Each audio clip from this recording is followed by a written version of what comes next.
ED দপ্তরে হাজিরা দিলেন তৃণমূল কাউন্সিলর বাপ্পাদিত্য দাশগুপ্ত। প্রাথমিক নিয়োগ দুর্নীতি মামলায় তলব করেছিল কেন্দ্রীয় এজেন্সি।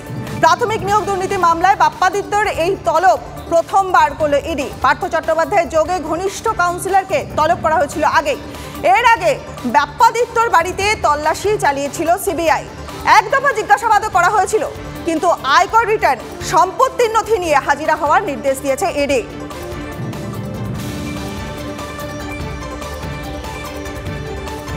আমাদের প্রতিনিধি সুজয় পাল রয়েছে আমাদের সঙ্গে। সুজয়, তুমি একটু আমাদের জানাও যে কি হলো, বাপ্পাদিত্যর ঘটনা নিয়ে কি জানতে পারছো?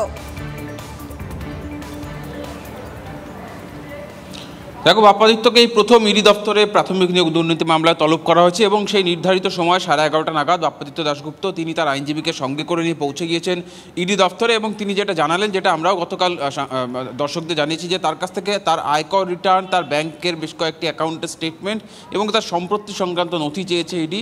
সেই সংক্রান্ত সমস্ত নথি নিয়ে আজকে বাপ্পাদিত্য দাশগুপ্ত উপস্থিত হয়েছেন এবং এই প্রথম তাকে তলব এবং আজকে তার জিজ্ঞাসাবাদ করে বয়ান রেকর্ড করবে এনফোর্সমেন্ট ডিরেক্টরেট। এবং এই বাপ্পাদিত্য দাশগুপ্ত কিন্তু রাজ্যের রাজনীতি বা কলকাতার রাজনীতিতে পার্থ চট্টোপাধ্যায়ের অত্যন্ত ঘনিষ্ঠ বা একসময় ডানহাত বলেই পরিচিত।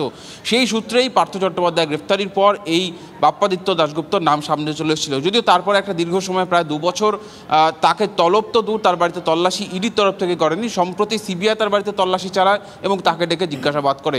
এই প্রথম ইডি দপ্তরে তার হাজিরা কিন্তু অত্যন্ত গুরুত্বপূর্ণ। তার কারণ এই বাপ্পাদিত্য দাশগুপ্তর মাধ্যমে তাকে জিজ্ঞাসাবাদ করে তার বয়ান রেকর্ডের মাধ্যমে তদন্তকারীরা কিন্তু এই নিয়োগ দুর্নীতির টাকা কোথায় গিয়েছে সেইটার খোঁজ করার চেষ্টা করবে। তার কারণ এই নিয়োগ দুর্নীতিতে বা প্রাথমিক নিয়োগ দুর্নীতিতেই কিন্তু প্রায় 300 কোটি টাকার উপরে সেই দুর্নীতি হয়েছে, তেমনটা ইডি আদালতে অভিযোগ করেছিল।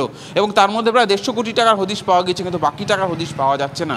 তাই সেই সংক্রান্ত বিষয়েও তার কাছ থেকে জানতে চাওয়া হবে যে পার্থ চট্টোপাধ্যায় কোথায় কী করতেন, পার্থ চট্টোপাধ্যায় কোনো বেনামে আর কোনো ব্যবসা রয়েছে কিনা, কোনো রকম কোনো কনস্ট্রাকশন কাজে তার কোনো টাকা খাটানো হয় কিনা, সেই সম্পর্কিত বিষয় তিনি কিছু জানেন কিনা। সুজয়, তুমি সঙ্গে থাকো আমাদের। এই ঘটনা নিয়ে বাপ্পাদিত্য দাশগুপ্ত কি বলছেন সরাসরি শোনাবো আপনাদের। আমার আইটি রিটার্ন আছে 12 বছরের, আমার অ্যাসেটস লায়াবিলিটিস রয়েছে, আর রয়েছে তোমার ওই যা যা কাগজ চেয়েছিল ওরা, সেগুলোই মোটামুটি। হ্যাঁ, সেটা আমি জানি। ঘনিষ্ঠ হয়তো সেই কারণে যে চিঠিটা দিয়েছে তাতে যে কেস নাম্বার রয়েছে সেটা প্রাথমিক দুর্নীতির মামলাই রয়েছে।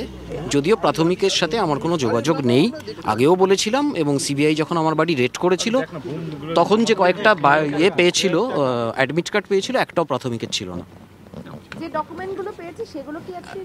না না না না না, সেসব চাইনি। আজকে মূলত চেয়েছে আমার আইটি রিটার্ন, আমার ব্যাংক স্টেটমেন্ট, এইসবগুলো সব নিয়ে এসছি। ফোনে রয়েছেন সুপ্রিয় গুহ, শুনে নেব যে ইডি দপ্তরে এই বাপ্পাদিত্যর ঘটনা নিয়ে কি হতে চলেছে।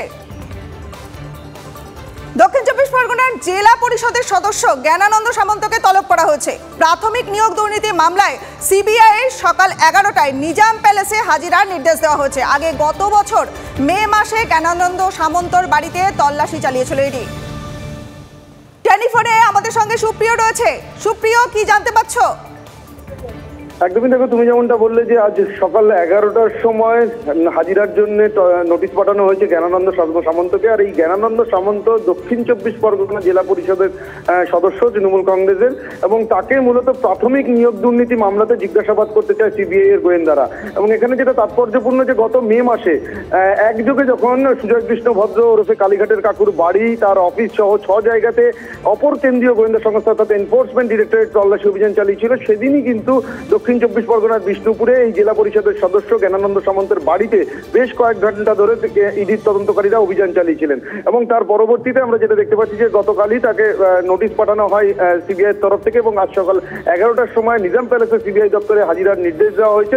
এবং তদন্তকারীরা মূলত বেশ কিছু নথি সহ তাকে হাজিরার নির্দেশ দিয়েছেন। এবং তদন্তকারীরা যে বিষয়গুলো তার কাছ থেকে জানতে চাইছেন বা জানার চেষ্টা করবেন, যেটা আমরা সিবিআই সূত্রে জানতে পারছি যে এই নিয়োগ দুর্নীতির সঙ্গে তার কোনো রকম যোগসূত্র রয়েছে কিনা বা তিনি কোনোভাবে লাভবান হয়েছে কিনা, এবং তার থেকেও গুরুত্বপূর্ণ তার কোনো ঘনিষ্ঠ বা আত্মীয় পরিজন কেউ কোনো রকম সুপারিশের ভিত্তিতে নিয়োগের সুযোগ পেয়েছে কিনা, এবং কোনোভাবে তিনি আর্থিক জায়গা থেকে লাভবান হয়েছিলেন কিনা, এই সমস্ত বিভিন্ন বিষয় তার কাছ থেকে জিজ্ঞাসাবাদের মধ্যে দিয়ে তদন্তকারীরা জানার চেষ্টা করবেন, এমনটাই কিন্তু সিবিআই সূত্রে খবর। তবে 11টা বেজে বেশ খানিকটা সময় অতিক্রান্ত হয়ে গেল, এখনো পর্যন্ত নিজাম প্যালেসে সিবিআই দপ্তরে।